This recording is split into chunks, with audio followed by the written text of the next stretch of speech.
So isitori se-engagement yabo, like isitori se-engagement. I-engagement yabo ithetha uba la mpithizelo yabo, okwakuphithizela yabo kwenzekayo kwiprofile yakho yabo labo ibizwa i-engagement, yonke laa nto eyenzekayo phaa yabo. So engagement kahle kahle it's whereby xa uposte something ukwazi uthetha nabantu abakufollowishayo yabo. Let's say uposte ukutya yabo, hayi chomi usebenzisa ntoni for ukwenza ukutya yabo, then wena uyaphendula hayi chomi ndisebenzisa i-spice esithile yabo, ne-spice esithile yabo. Okay, omnye aphinda angene, hayi chomi yhu hayabi intle chomi ubuyithengaphi, chomi bendiyithenga endaweni ethile yabo. So iyayikhula ke ngoku laa nto leya, laa mpithizelo, abantu baya bephithizela ke ngoku yabo kwiprofile yakho yabo, meaning kwenzeka kukhula i-engagement ke, kukhula i-engagement, meaning njengoba aba bantu bephithizela kakhulu nje phaa kwiprofile yakho, zininzi ii-chances zoba ke ngoku xa uphinde uposta something else bayibone into oyipostayo yabo, because ba-engaged kwiprofile yakho, uyafestana, basoloko bephithizela, baxhaphakile yabo, izinto eziphaa abaziphosi, uyafestana. So that's what we call i-engagement, uyafestana yabo. So i-engagement ikusebenzela ndawoni i-engagement yabo kuyo yonke le yabo.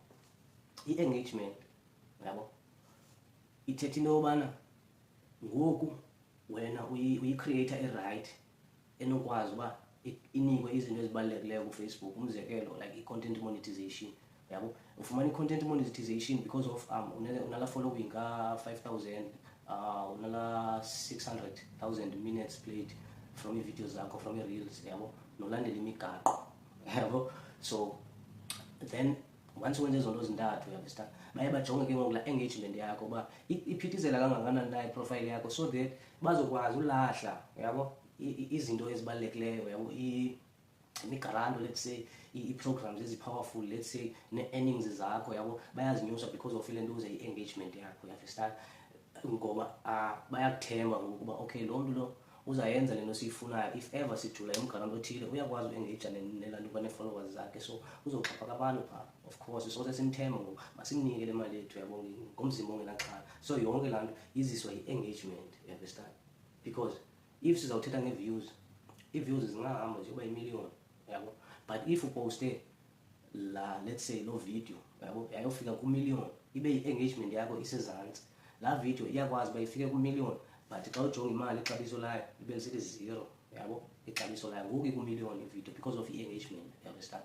So mna ndiyacebisa uba i-engagement uyithathe is very serious yabo. Make sure uyaposta every day 4-5 times yabo, ubuninzi if ungumntu owonqenayo, but make sure uyabaphendula abantu, make sure uyabaphendula abantu, so that i-engagement yakho izonyuka yabo, izonyuka i-engagement yakho. And once inyuka i-engagement yakho yabo, umhlekazi uyakwazi ke ngoku noba iiposti zakho azithatha azibonise nabanye abantu yabo, acinga fama banganomdla yabo, azibonise abanye abantu abacinga fama banganomdla because of intoni, because of i-engagement. Ithande i-engagement, laa nto kuthiwa engagement, ithande laa nto kuthiwa engagement.